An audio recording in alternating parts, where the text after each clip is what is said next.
Shalom, greetings to you all. It's fantastic to see you. It's always a pleasure. I'm sure we were all sickened by the terror and senseless carnage in Paris. And I try and stay away from political events, but this is not political. This is not about religion like last year's Parisian attacks on the Jews in Paris was. This is about civilization. Let us not prove God was right when he said the human is evil in his heart. This attack was evil. The only people to suffer were innocents. This is not war. This is madness. Do not find yourself subscribing to hate or fear as a result. And while it may sound contrite, ultimately, love is the key. There's nothing you can make that can't be made. There's no one you can save that can't be saved. There's nothing you can do, but you can learn how to be you. In time, it's easy.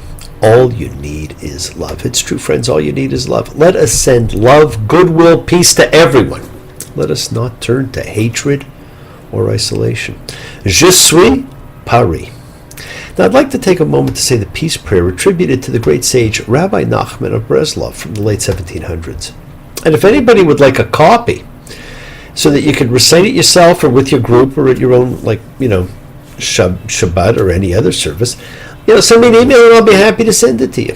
Lord of peace, divine ruler to whom peace belongs, master of peace.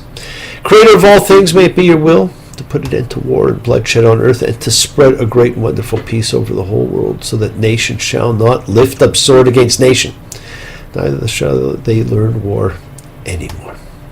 Help us, save us all, and let us cling tightly to the virtue of peace. Let there be a truly great peace between every person and their fellow, and between husband and wife, and let there be no discord between any people, even in their hearts. And may it be that all people love and pursue peace, always in truth, with wholeheartedness, without holding on to any disputes ever again, which would divide us against each other. Let us never shame any person on earth, great or small. May it be granted unto us to fulfill thy commandment, to love thy neighbor as thyself, with all our hearts and souls and bodies and possessions. Let it come to pass in our time as it is written, and I will give peace in the land. You shall lie down, and none shall make you afraid. I will drive the wild beasts from the land, and neither shall the sword go through your land. Lord, who is peace, bless us with peace. Now I want to send out also birthday wishes to Baruch, a name that means blessing. A true blessing in my life, the inspiration for many of the things I talk about and have incorporated in my website. A seeker, a thinker, a helper to all. Have a fantastic celebration. I think about you. I love you. I still almost remember the one from my last visit. I'm shouting all about love. Well, they treated you like a dog when you were the one who had made it so clear all those years ago. Picture time. Now, I was talking with a teacher of mine the other day, and we were talking about time. And how two simple questions that you can ask anybody say so much. Ask someone, and think about it yourself, my friends. What were the events that mark the longest 5 minutes you ever spent? And the shortest.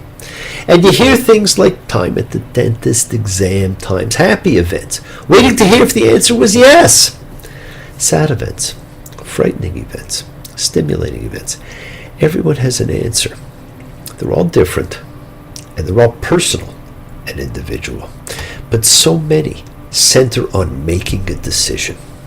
Those life-defining moments we've been talking about, the ones involving all the patriarchs and Moses, on making a choice you know that acts upon your life and sets it off in a direction that you may not have been prepared for. Did you ever have to finally decide? Say yes to one and let the other one ride. There's so many changes and tears you must hide. Did you ever have to finally decide? Well, time can stand still during those scant few minutes. But in reality, 5 minutes is 5 minutes. Can't be longer, can't be shorter. But we perceive time differently. There are two types of time perceptions. There's regular chronological start and finish time, which was what our normal time measurement is. This is another kind of a time. It's another Greek word. It's kairos time. It's when you were a part of it. What we today refer to as flow, which is certainly not new, but which we all experience. You see, friends, Abraham being told to go, being told to take his son and sacrifice him. That incredible Delphic oracle story that introduced the twins last week. Those were flow. It was about choice. The crucial point in the story of the birth of twins is a little harder because it's not the fact of the birth itself, but the future fate or struggle between the siblings. And that struggle rules the entire life of one, but not the other. And it's all about the choices made. Now, we may spend our lives searching for what our path is, what our gifts may be, who we are. Now, who we are is an interesting question, and perhaps one we do not think enough about. We were introduced to this with Jacob last week, as the blind, dying Isaac says, "Who are you, my son?" And Jacob said to his father, "I am Esau, your firstborn. I have done as you have spoken to me." Now, this has often been mistranslated as, "Which of my sons are you?" But it's a question that strikes at the soul of a man. In biblical Hebrew, the question is, who are you? And we get a glimpse, because not with his words, but with his answer and with his actions, we are told. And I don't think Pete Townsend had this in mind, although it is apropos. Well, who are you? I really want to know. Tell me, who are you? I really want to know. It's the actions that Jacob takes that tells us who he is. Now, Jacob has been, sent away from home by his mother under the guise of seeking a bride. But really it was to avoid the wrath of his brother. Now, he walks a lot the first day, sleeps, and he wakes up and he remembers this awesome dream. But unfortunately, his son Joseph's not born yet, so he has no one to talk to about what it means. He sees a beauty by the well, and it turns out to be his cousin Rachel. And she's there to water, her sheep. Here's the sheep. I'm using puppets for this one. And so he performs the betrothal ritual and waters her sheep. He meets her father Laban and agrees to work for 7 years in exchange for her marrying him. Well, he gets married, but he wakes up the next day to see that he married her sister.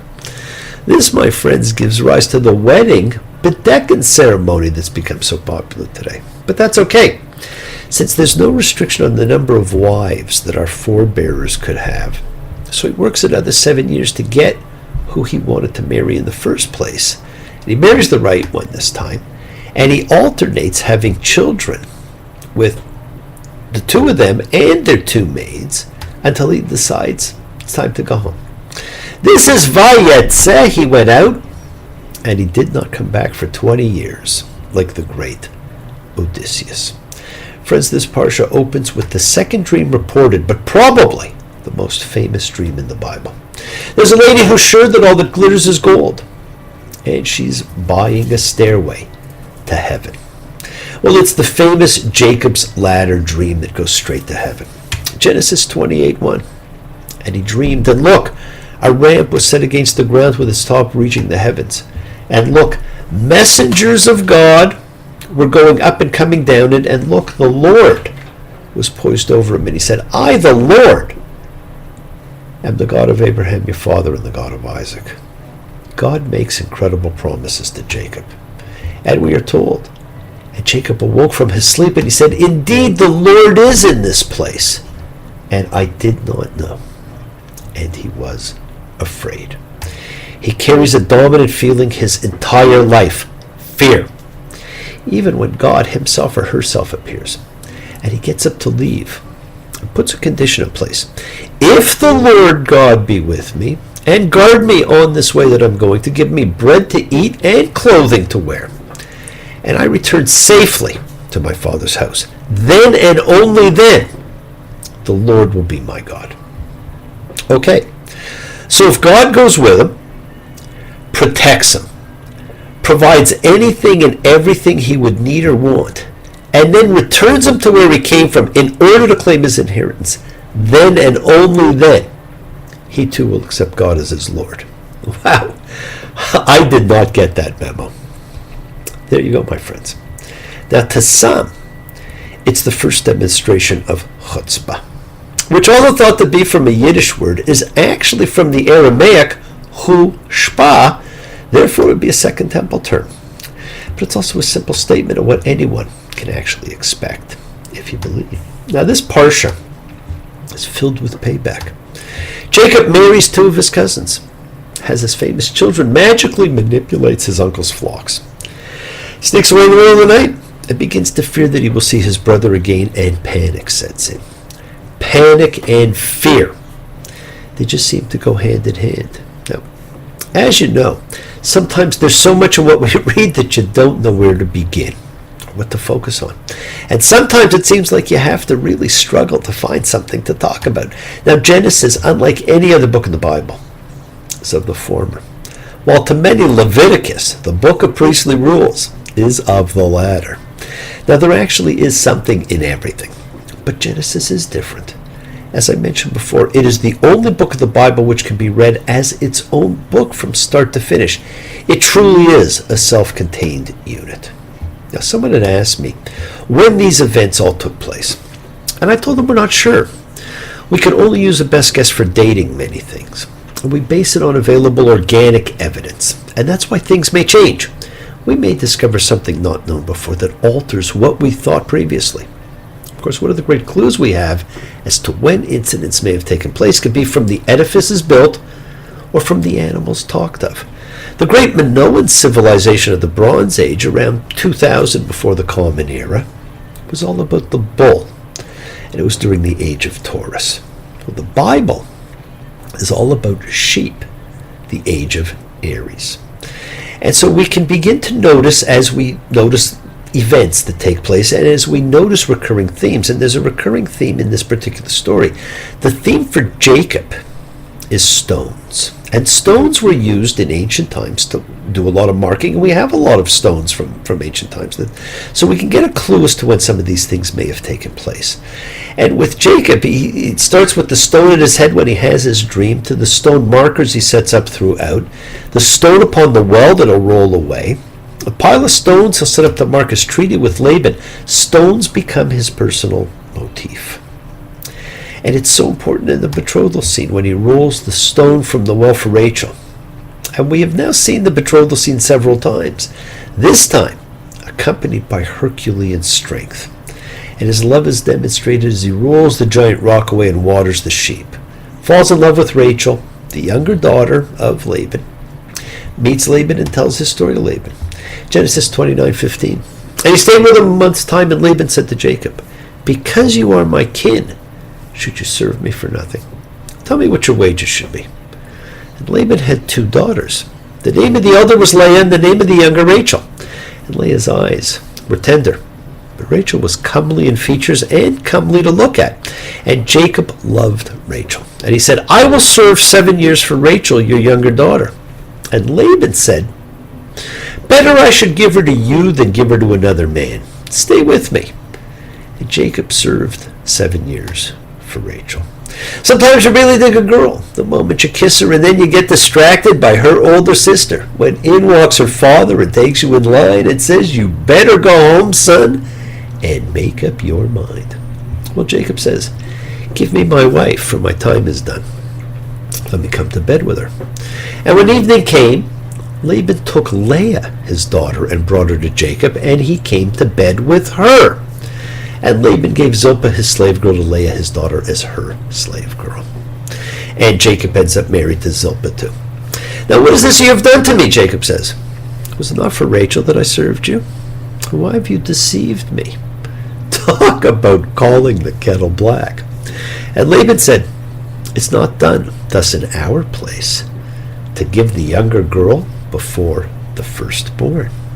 Boom. Instant karma's going to get you. Why in the world are we here? Surely not to live in pain and fear. Why on earth are you there when you're everywhere? Come and get your share while we all shine on. I love it, friends. It is not done thus in our place, to give the younger girl before the firstborn.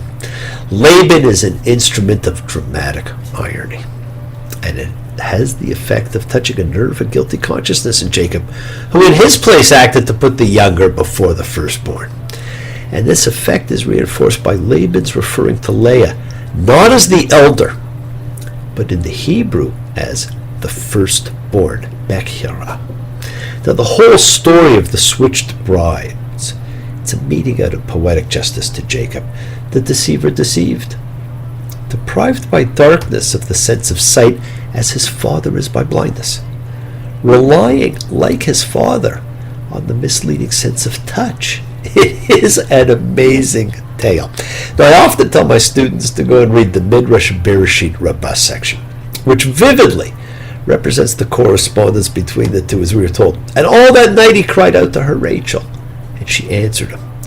In the morning, and look, she was Leah, and he said to her, why did you deceive me, daughter of a deceiver? Didn't I call out Rachel in the night, and you answered me? She said, isn't this how your father cried out Esau, and you answered him? Fantastic. They just don't write this stuff anymore. Well, we all know the story. He works 7 more years and gets to marry Rachel. Think of the 5-minute question. Were those fast or slow 7 years for Jacob? He stays and he works there.